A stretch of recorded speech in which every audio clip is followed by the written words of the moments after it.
Hello friends, let's start GST updates. जो सितंबर 25 exam, दिसंबर 25 CS CMA के लिए एंड जनवरी 26 सीए एग्ज़ाम के लिए वेरी वेरी इंपॉर्टेंट है। फर्स्ट टू लेक्चर्स पे अपने कुछ चैप्टर्स कवर किए थे, बाकी के चैप्टर्स अभी कवर करेंगे। बेटा, tax invoice, credit note, debit note chapter में कुछ अमेंडमेंट्स हैं जो आपको ध्यान देना है। ये पॉइंट अपने लेक्चर 2 में भी कवर किए थे, फिर से बता देता हूँ। Tax invoice, time limit, reverse charge. बेटा, रिवर्स चार्ज जो सेक्शन 9394 में कवर्ड है, अगर अनरजिस्टर्ड सप्लायर से मिलता है हमें तो सेल्फ इनवॉइसिंग का एक चक्कर है, आपको पता ही होगा। वो सेल्फ इनवॉइस कब तक रेज करना है, उसका डेट फाइनल कर दिया गया है, with in 30 days of receipt of goods. तो ये बहुत इंपॉर्टेंट अपडेट्स है, लेक्चर 2 में भी कवर किया था, फिर मैं बता दे रहा हूँ। So supplies notified under 9394 from unregistered suppliers self invoice within 30 days of receipts of goods services। Example देखेंगे, a builder receive cements notified reverse charge from unregistered supplier 1 नवंबर को, तो बिल्डर को सेल्फ इनवॉइस रेज करना है by 1 दिसंबर within 30 days. और unregistered supplier से रिसीव करने से, तो एक छोटा सा एक्सप्लेनेशन है, इम्पॉर्टेंट है। अनरजिस्टर्ड सप्लायर्स में वो भी सप्लायर्स आएंगे जो रजिस्टर्ड हैं टीडीएस पर्पस के लिए अंडर सेक्शन 51।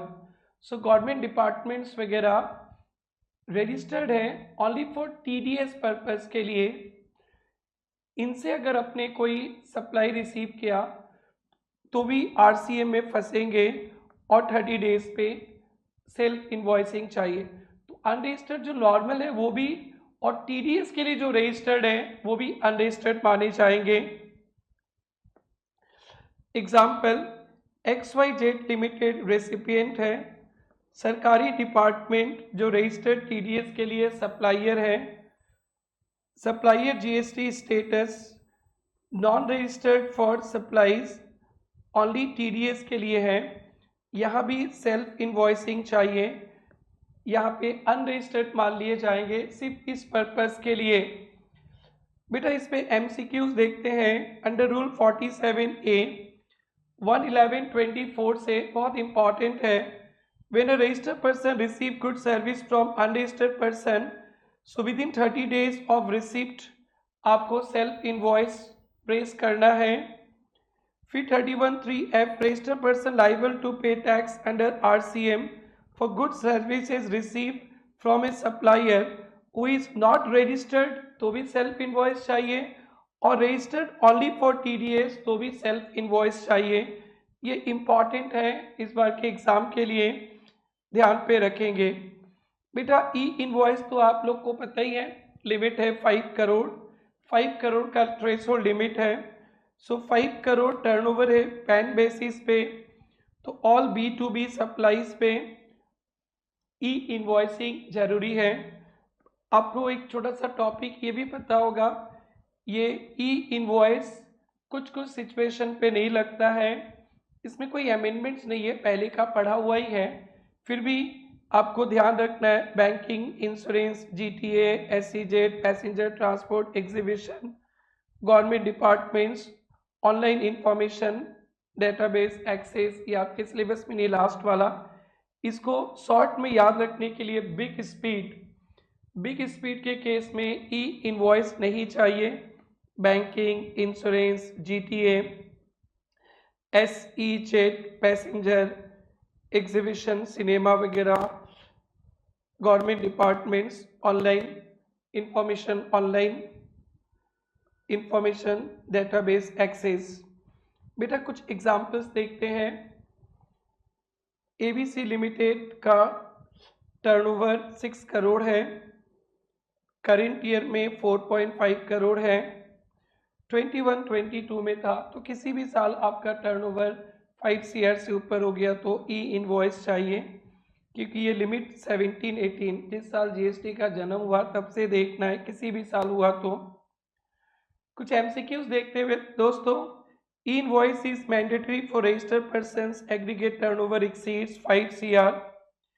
ये 5 CR का मैंडेटरी कभी भी लगेगा टर्नओवर 17-18 या उसके बाद। तो ऐसा मत सोच लीजिएगा कि आपका फाइनेंशियल ईयर 24-25 है तो इसी साल टर्नओवर 5 CR से ऊपर 17-18 से लेकर अभी तक के किसी भी फाइनेंशियल ईयर में 5 CR से टर्नओवर ज़्यादा हुआ तो आपके लिए ई इनवॉइस हमेशा के लिए compulsory.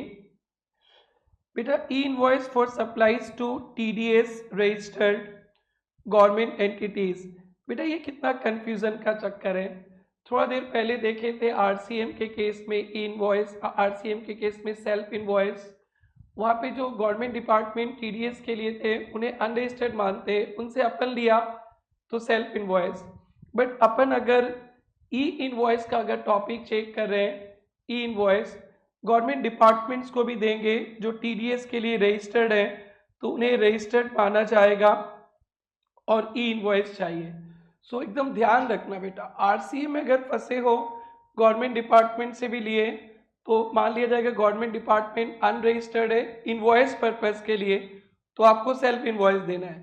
But E invoice purpose के लिए गवर्नमेंट डिपार्टमेंट भी रजिस्टर्ड माने जाएंगे, आप उनको सप्लाई करते हो तो ई इनवॉइस चाहिए। एग्जाम्पल XYZ लिमिटेड का turnover 10 crore state government department को सप्लाई किया जो TDS के लिए रजिस्टर्ड है 51 पे, यहाँ भी ई इनवॉइस चाहिए।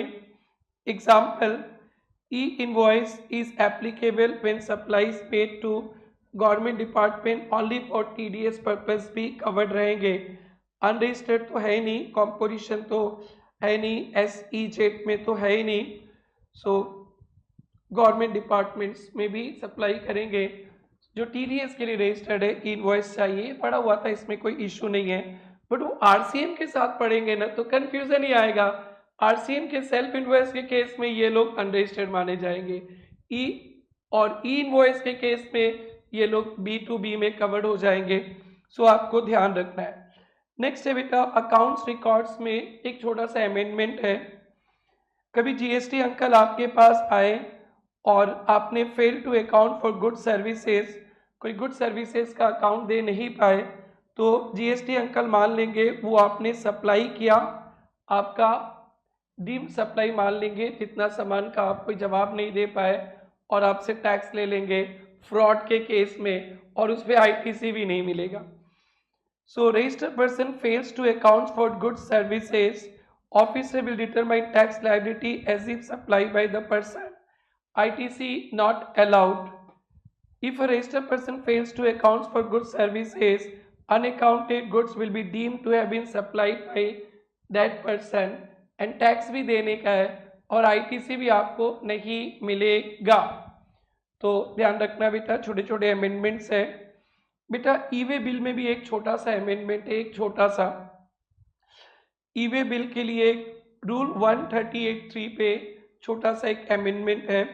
Unique enrolment number requirement, unique enrolment number, e-way bill generation के पहले जो अनरजिस्टर्ड पर्सन्स है या unregistered person transporting inter state handicraft goods, एक तो नॉर्मल अनरजिस्टर्ड पर्सन या अनरजिस्टर्ड पर्सन जो इंटर स्टेट हैंडीक्राफ्ट गुड्स बेचता है, अगर वो एग्जेम्प्ट भी है, must submit details online on portal and receive unique enrollment number UEN before generation of e-way bill.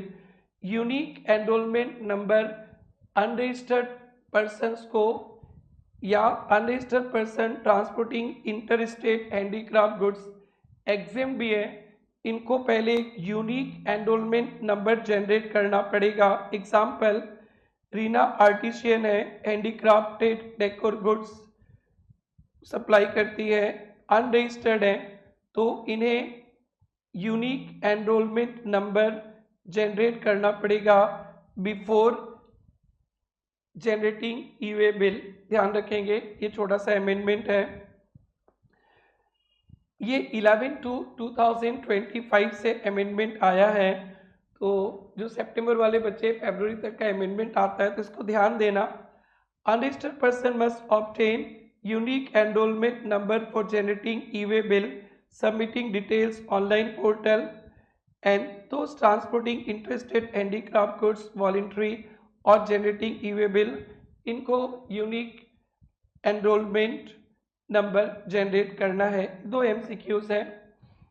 Next है बेटा TDS TCS under GST। TDS TCS under GST, TCS details bye e-com operator TCS का details furnish करेगा और only registered supplier को इसका credit मिलेगा और only registered supplier ही इसे देख पाएगा। अगर ई-कॉम ऑपरेटर कोई अनरजिस्टर्ड प्लेयर्स के लिए भी कोई TCS का कंप्लायंस किया तो अनरजिस्टर्ड प्लेयर तो रजिस्टर्ड ही नहीं है, तो उनको क्रेडिट भी नहीं मिलेगा और वो व्यू भी नहीं कर पाएंगे क्रेडिट। सो ध्यान से देखना, who gets TCS credit? Only registered player. Mega trader registered sales via Amazon TCS shown in portal for credit. तो मेगा ट्रेडर्स रजिस्टर्ड है तो इनको TCS क्रेडिट दिखेगा। और second take, unregistered supplier can sell but TCS not applicable, so TCS credit इनके लिए visible नहीं रहेगा।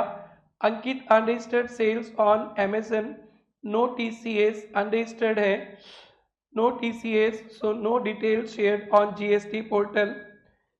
TCS क्रेडिट ओनली रजिस्टर्ड को ही दिखेगा, ध्यान देंगे। TCS details filed by e-com operator, GST rate will be made available only to registered supplier।